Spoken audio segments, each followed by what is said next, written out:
मतलब नीचता की पराकाष्ठा, इससे ज्यादा नीचता कुछ हो नहीं सकती है। 30 मई 2022 को कोर्ट के माध्यम से ज्ञानवापी मामले में जो कुछ भी सर्वे हुआ था वो सारा सर्वे दोनों पक्षों को दिया गया, मतलब चाहे वो वीडियो हो चाहे फोटोग्राफ्स हो, वो सारी कुछ चीजें दी गई। अलग अलग चैनल्स के माध्यम से हम लोगों ने वो वीडियो देखे और वो वीडियो देख के एक तरफ थोड़ी खुशी भी हुई, एक तरफ थोड़ी राहत भी आई कि चलो शिवलिंग हम लोग को देखने को मिला। और जो अभी तक कहा जा रहा था कि शायद ये शिवलिंग है, वो कोर्ट के माध्यम से भी जो सबूत सामने रखे गए उन सबूतों में भी हमें वही शिवलिंग दिखाई दिया। तो इस बात को लेकर दिल में एक थोड़ी राहत भी आई, लेकिन एक कोफ्त भी आया, एक कष्ट भी हुआ कि आप ये सोचिए पिछले 353 वर्षों से ये शिवलिंग इस कुंड में, ये कुआं नुमा जो ये कुंड था इसमें रखा गया है। और इसमें नगर निगम के कर्मचारी जब उतरे इसको साफ करने के लिए, एकदम काला गंदा जैसे गटर का पानी होता है वैसा गंदा पानी इसके अंदर था और इसकी सफाई में बहुत मशक्कत करनी पड़ी। मतलब कई बार सोच के मैं ये मतलब विश्वास नहीं होता है कि वो लोग, भाई देखिए अकबर और औरंगजेब या जो भी विदेशी आक्रमणकारी भारत में आए वो तो नीच थे ही, वो तो आदमी थे ही। उनसे हमें उतना कष्ट नहीं हुआ जितना कष्ट उन लोगों से हुआ जिनको यहां पे कन्वर्ट करके उन्होंने मुसलमान बनाया था। जो 353 वर्षों से, कोई अकबर या औरंगजेब तो इसको यहां पे काला गंदा पानी में नहीं रखे हुए थे, इसको कौन रखा हुआ था? वो लोग जिनके पूर्वज स्वयं सनातनी हिंदू रहे थे। इसको देख के कहीं ज्यादा कष्ट हुआ कि वो अकबर औरंगजेब जो थे वो तो आदमी थे ही, वो तो गलत थे ही, लेकिन आपके पूर्वज तो सनातनी हिंदू थे। आपके अंदर ऐसा कैसे, उन्होंने ऐसी नीचता भर दी कि आपने भी वही काम किया जो वो लोग किया करते थे। जैसे विदेशी आक्रमणकारी जब भारत आए तो उन्होंने मंदिरों को तोड़ा, यहां पे जबरदस्ती अपनी मस्जिदें स्थापित की, यहां के पुस्तकालयों को जलाया, यहां जबरन धर्मांतरण कराया। आपके पूर्वजों का भी जबरन धर्मांतरण कराया गया था, कोई स्वेच्छा से किसी ने नहीं ये ग्रहण कर लिया था। पूरे विश्व में, मैं आपको एक इतिहास आपके समक्ष रखना चाहूंगा, पूरे विश्व में 1400 साल पहले एक तूफान सा आया, एक आंधी सी आई और इस्लामिक इन्वेजन स्टार्ट हुआ। जगह जगह ये लोग घुसने लगे और आक्रमण चालू हो गया। न जाने कितनी ऐसी संस्कृतियां थी जो 5-5 हजार सालों से एग्जिस्ट कर रही थी, जो अपने क्षेत्र में, अपने देश में अच्छे काम कर रही थी। विज्ञान के क्षेत्र में, गणित के क्षेत्र में, कला के क्षेत्र में, हर क्षेत्र में वो लोग अच्छा काम कर रही थी। अब देखिए मैंने यहां पे कुछ लिस्ट आउट किया है। पर्शिया एक बहुत अच्छा देश हुआ करता था और पर्शिया में ये आज जिसको हम लोग ईरान कहते हैं, वहां पे भी इस्लामिक इन्वेजन हुआ। और इस्लामिक इन्वेजन के बाद जो वहां से पारसी थे वो भागे और मतलब कुछ दिन संघर्ष किए। संघर्ष के बाद जब वहां नहीं टिक पाए तो वहां से भागे और उसके बाद उस देश को इस्लामिक कंट्री बना दिया गया। आज हम उसे ईरान नाम से जानते हैं। इसी तरीके से मिस्र के पिरामिड का नाम आपने सुना होगा, मिस्र, उसको आज जो है पूरी तरीके से इस्लामिक कंट्री बना दिया गया। बेबीलोन है, मेसोपोटामिया है, इवन भारत का कुछ भाग जिसको कि आज पाकिस्तान और बांग्लादेश कहा जाता है, वो भी कोई इस्लामिक कंट्री नहीं हुआ करती थी। इन जगहों पे भी पहले समझिए कि शिवरात्रि के मेले लगा करते थे, रामलीला हुआ करती थी, वहां पे बहुत सारे सनातनी मंदिर हुआ करते थे, लेकिन आज वो सारे लगभग तोड़े जा चुके हैं। आजादी के समय जहां पे मतलब बहुतायत में, वहां पे भी हिंदू रहा करते थे, सिख रहा करते थे, जैन बौद्ध रहा करते थे, पारसी रहा करते थे, उन सभी जगहों को समाप्त किया जा चुका है। अब वहां पे ये जो बाकी जितनी भी हैं मुस्लिम कम्युनिटी को छोड़ दिया जाए तो 1-1.5% कुछ और रहते हैं। तो इसलिए जबरन वहां पे धर्मांतरण कराया गया, उन देशों को मुस्लिम राष्ट्र बना दिया गया। वो तो हमारे देश के, मैंने देखिए यहां पे महाराणा प्रताप का एक चित्र लगाया है, जिन्होंने एक बहलोल खान, ये अकबर का एक सेनापति हुआ करता था, इसको भेजा था इनसे लड़ने के लिए। और महाराणा प्रताप ने इस युद्ध में इस तरीके से तलवार चलाई कि इसके सर से लेकर पैर तक और इसके घोड़े सहित इसके 2 टुकड़े कर दिया और उसके बाद उसकी सेना में भगदड़ मच गई और सेना भाग गई। तो ऐसे हमारे देश में मां भारती के बहुत से सपूत हुए जिन्होंने लगातार ऐसे जितने भी आक्रमणकारी आए इनसे संघर्ष किया और पिछले 1000 सालों से ये तो बहुत सारी संस्कृतियां समाप्त हो गई, लेकिन सनातन संस्कृति से रची बसी ये भारत भूमि पिछले 1000 सालों से ऐसे इन्वेजन, ऐसे आक्रमणकारियों से लगातार लड़ती रही और अपनी संस्कृति को जिंदा रखी। और न केवल जिंदा रखी बल्कि आज इन्होंने जो कुछ हमारी चीजों को तोड़ा था, खराब किया था, उन्हें हम वापस हासिल कर रहे हैं। आप सोचिए लगभग 500 सालों के बाद आज 1 जून है और आज वो दिन है जब उत्तर प्रदेश के मुख्यमंत्री आदरणीय योगी आदित्यनाथ जी ने जो राम मंदिर है उसके गर्भगृह में प्रथम शिला रखनी थी वो आज रखी है। तो कहने का मतलब है 500 साल बाद हमने अपनी संस्कृति का एक बहुत बड़ा वो अध्याय जिसको इन्होंने फाड़ के कहीं कोने में फेंक दिया था, इसको वापस अपनी किताब में लगाया है। और ऐसे जितने भी अध्याय हैं, चाहे वो ज्ञानवापी है, चाहे मथुरा का कृष्ण जन्मभूमि है, वो कृष्ण सोचिए हमारे जो योगेश्वर श्री कृष्ण जिन्हें कहा जाता है उनकी जन्मभूमि पर भी इन्होंने जबरन ईदगाह बना दी।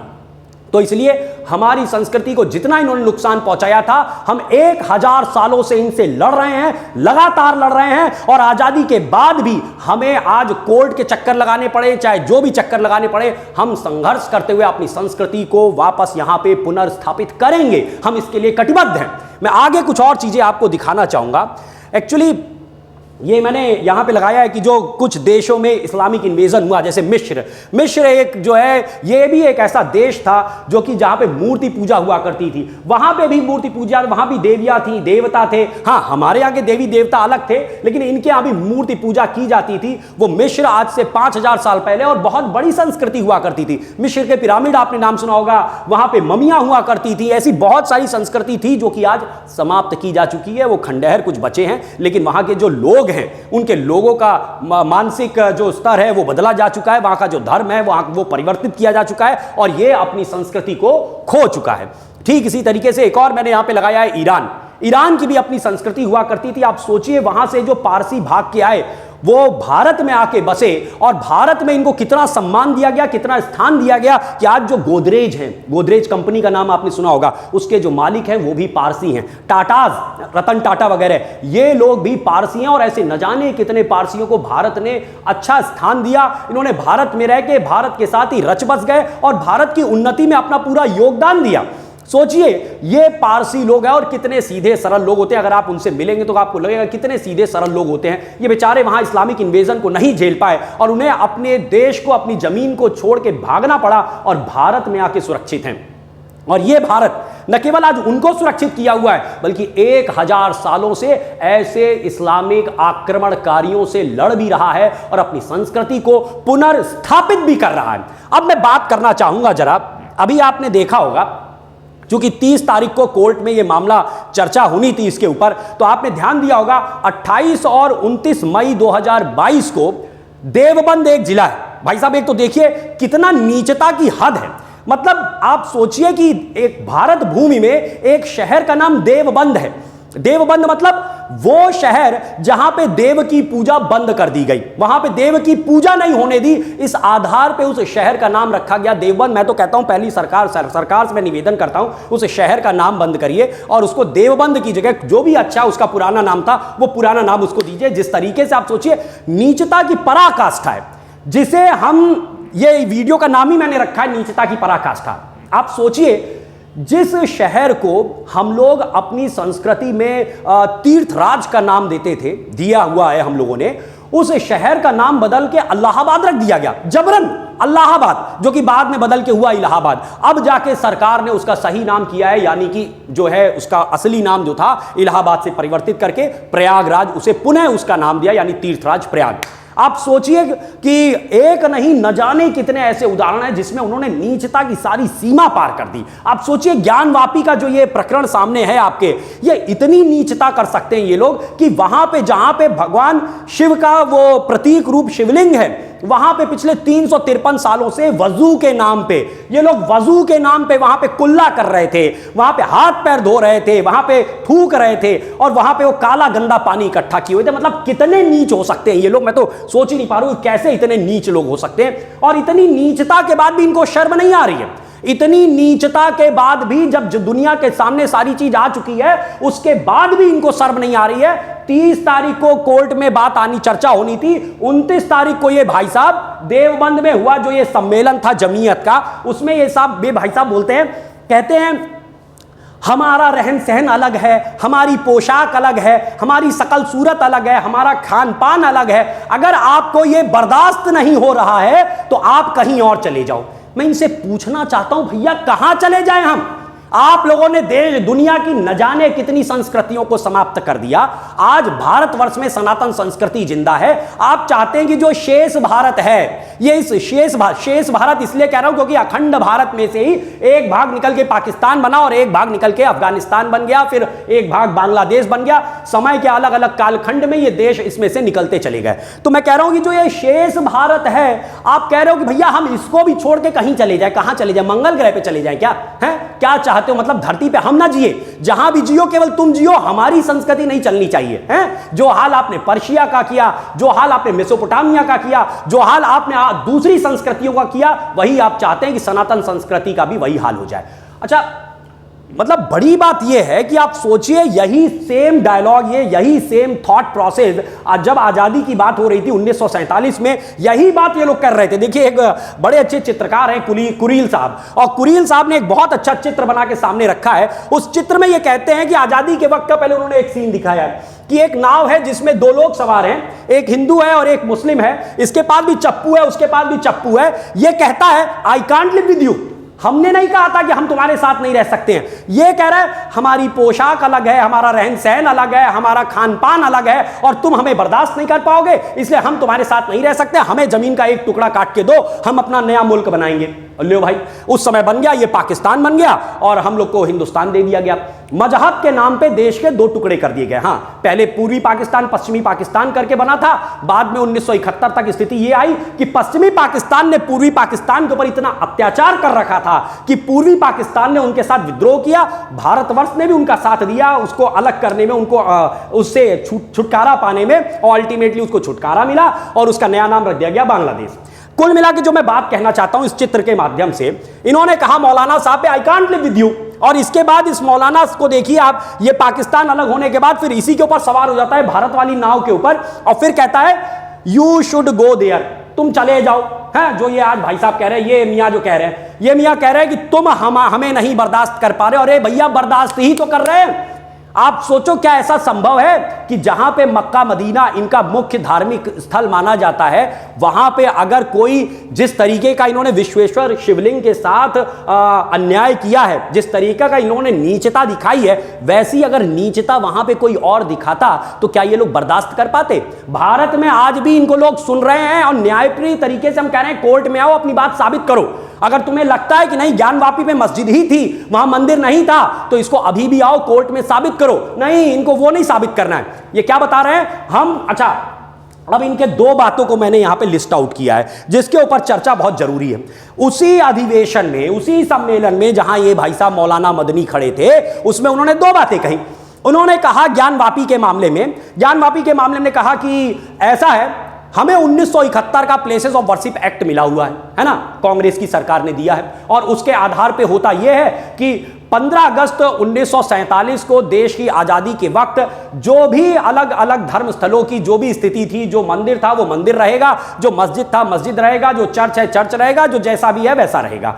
तो उसके आधार पे ज्ञानवापी के ऊपर चर्चा होना भी गलत है। ज्ञानवापी में कुछ भी हो रहा है, चाहे कितनी भी नीचता हो रही है, इन्होंने कुछ भी कर रखा हो, कोई उसके ऊपर सवाल नहीं कर सकता है, उस पर कोई बोल नहीं सकता है, क्योंकि 1991 का वो प्लेसेस ऑफ वर्शिप एक्ट है। मतलब तुम कुछ भी नीचता करते रहो और हम आंख मूंद के खड़े रहे कि तुम वहां जो भी कर रहे हो करते रहो, चलता रहेगा। है मतलब ये तो एक तो इन्होंने ये बात कही कि संविधान और जो संसद के द्वारा पारित कानून है उसकी बात की उन्होंने। दूसरी तरफ एक ये बात कह रहे हैं कि अगर यूनिफॉर्म सिविल कोड बनता है, यानी समान आचार संहिता देश में लागू होती है, ऐसा कोई कानून संसद पारित कर देता है, हम नहीं स्वीकार करेंगे उसको। अभी एक उदाहरण आपके सामने है, सीएए के माध्यम से भारत के किसी भी मुसलमान की नागरिकता के ऊपर कोई असर नहीं पड़ता है, लेकिन ये सब के सब उस समय शाहीन बाग का समर्थन कर रहे थे, हिंसा करवा रहे थे। दिल्ली में, बेंगलोर में, हर जगह यहां पे हिंसा हो रही थी। तो कहने का मतलब है, यदि संसद कोई ऐसा कानून पारित करता है जो इनके मन को नहीं सुहाता है, तो ये संसद के उस कानून को नहीं मानेंगे। लेकिन यदि संसद का एक कानून 1991 में कांग्रेस की सरकार, जो तुष्टीकरण की सरकार हुआ करती थी, अगर उसने इनको खुश करने के लिए कोई कानून बना दिया था, तो उस कानून का वो पूरा एकदम 100% पालन करवाएंगे। तो भाई ऐसा है कि कानून का पालन तो तब होता ना जब तुमने जो अत्याचार, जो नीचता वहां पे दिखाई है वो नीचता न कर रहे होते। क्योंकि तुमने वहां पे अत्यधिक नीचता कर रखी है और हमने तुम्हें प्यार से कहा था कि तुम अयोध्या, काशी और मथुरा, ये 3 जो हैं हमारे मुख्य धर्म केंद्र हैं, इनको छोड़ दो, शांति से छोड़ दो, तो बाकी की बात खत्म हो जाएगी। लेकिन तुम वो भी छोड़ने को नहीं तैयार हो। तो ऐसा है, देश में जहां जहां तुम ऐसी नीचता दिखा रहे हो वो सारी जगहों पे सर्वे करवाने की हम मांग करेंगे। उन सारी जगहों पे पुनः सनातन संस्कृति के प्रतीकों को स्थापित किया जाएगा। नोट करके ये बात रख लो। अब मैं बात करना चाहूंगा कि आजादी के वक्त जो पाकिस्तान बना है ना, जरा थोड़ा सा उस पर बात करते हैं। जो हमें कह रहे हैं ना कि अगर तुम हमें बर्दाश्त नहीं कर पा रहे हो तो कहीं चले जाओ, तो भैया यही बर्दाश्त के चक्कर में तो तुम्हें एक अलग मुल्क देना पड़ा था, अखंड भारत। अब इसमें मैं पाकिस्तान और बांग्लादेश को ही काउंट कर रहा हूं, अभी मैं अफगानिस्तान और दूसरे जो क्षेत्र है उसको अखंड भारत में भी काउंट नहीं कर रहा हूं।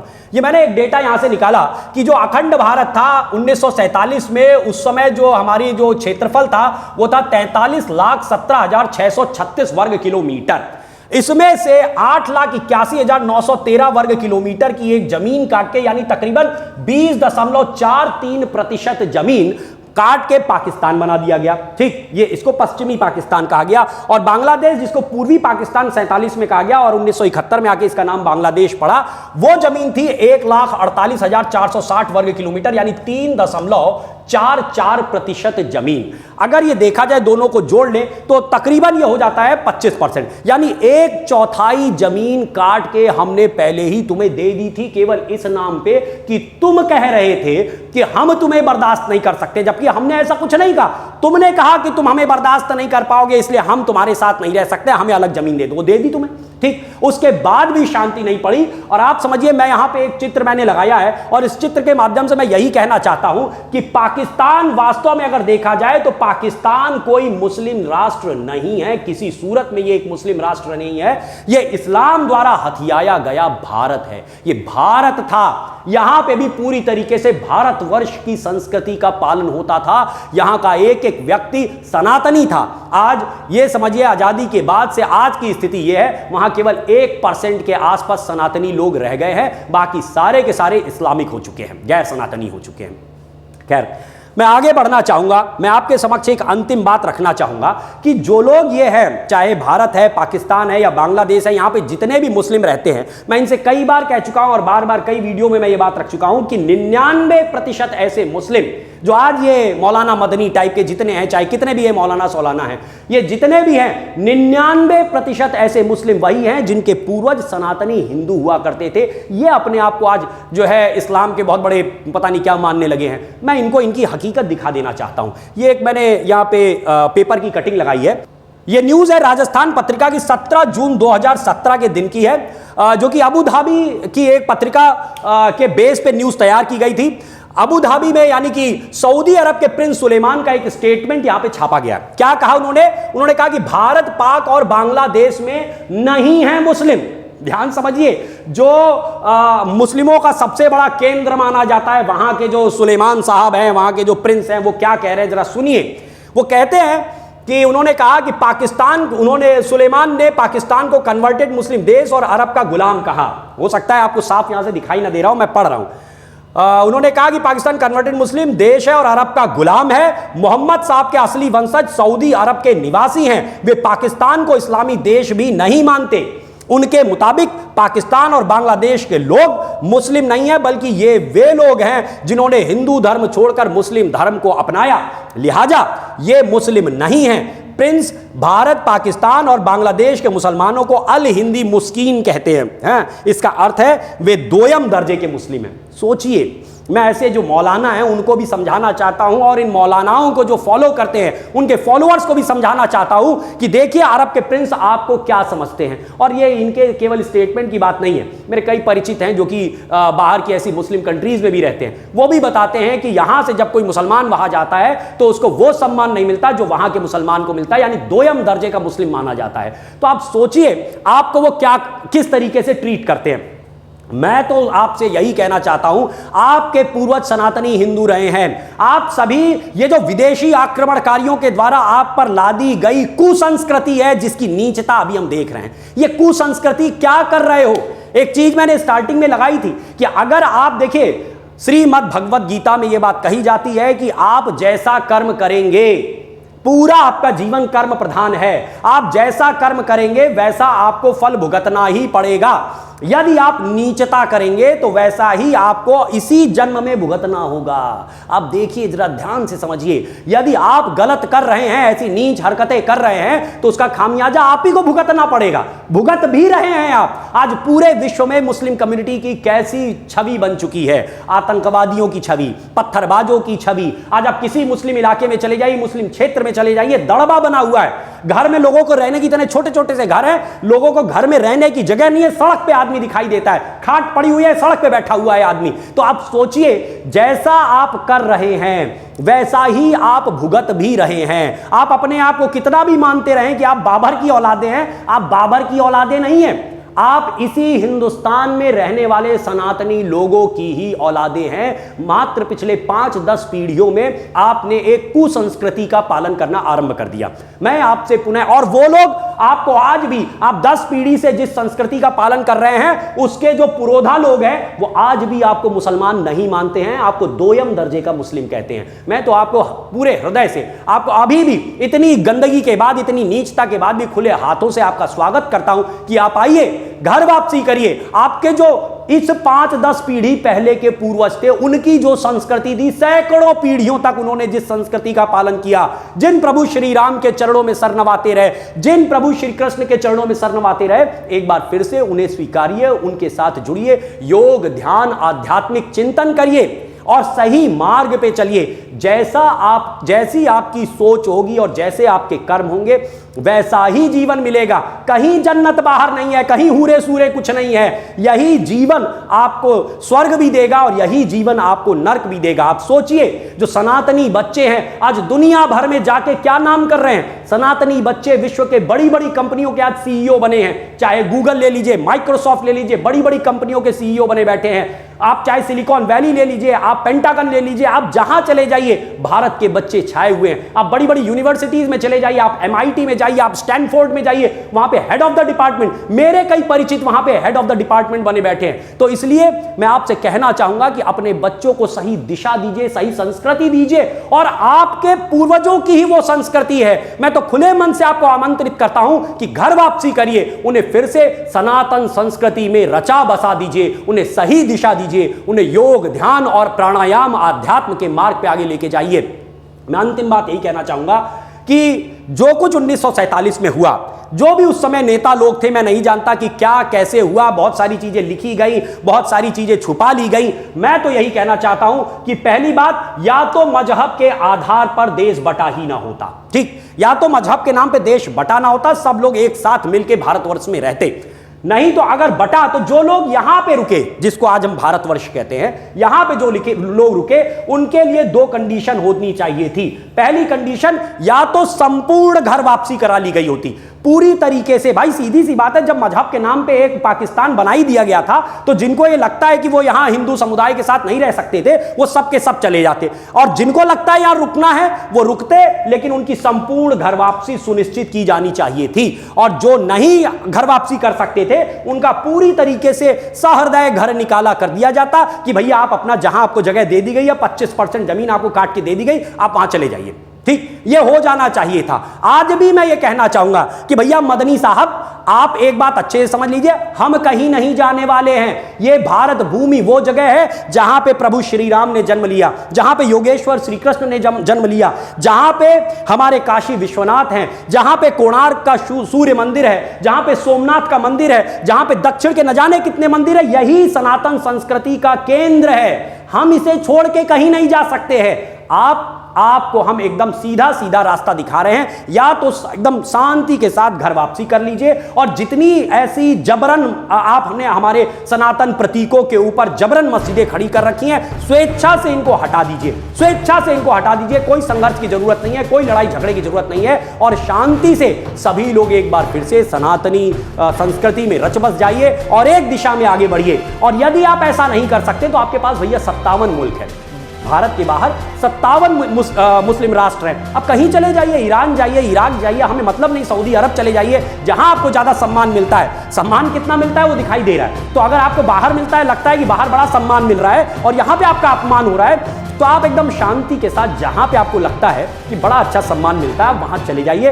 भारतवर्ष सनातन संस्कृति का केंद्र है, इससे कोई यहां पे नहीं जाने वाला है, इतना आपको समझ में आ जाना चाहिए। मुझे उम्मीद है कि ये बात आप सभी को समझ में आई होगी। जिन भी लोगों ने इस वीडियो को अंत तक देखा है, मैं उन सभी का बहुत बहुत धन्यवाद करता हूं। आप सभी से निवेदन भी करता हूं कि इस वीडियो को आगे बढ़ाइए, ज्यादा से ज्यादा लोगों तक पहुंचाइए। जो लोग आज भ्रमित हैं उनको सही दिशा दिखाना बहुत जरूरी है। समझना केवल इतना है, हम लोग पिछले 1000 सालों से लगातार संघर्ष कर रहे हैं, जो हमारी संस्कृति को कुचल के खत्म कर देना चाहते हैं। आप समझिए, सनातन संस्कृति विश्व की प्राचीनतम संस्कृति है, और यही वो संस्कृति है जिसके अंदर वो शक्ति है जो पूरी मानव सभ्यता को आज सही दिशा दिखा सकती है। जो पूरी मानव सभ्यता आज गलत दिशा में जा रही है, आज जो है उपभोक्तावाद में फंस चुकी है, उसे योग, ध्यान, प्राणायाम और उसे आध्यात्मिक दर्शन का परिचय करा सकती है। केवल और केवल ये शक्ति सनातन संस्कृति में है। और यदि सनातन संस्कृति समाप्त हो गई तो समझ लीजिए मानव सभ्यता एक बार फिर से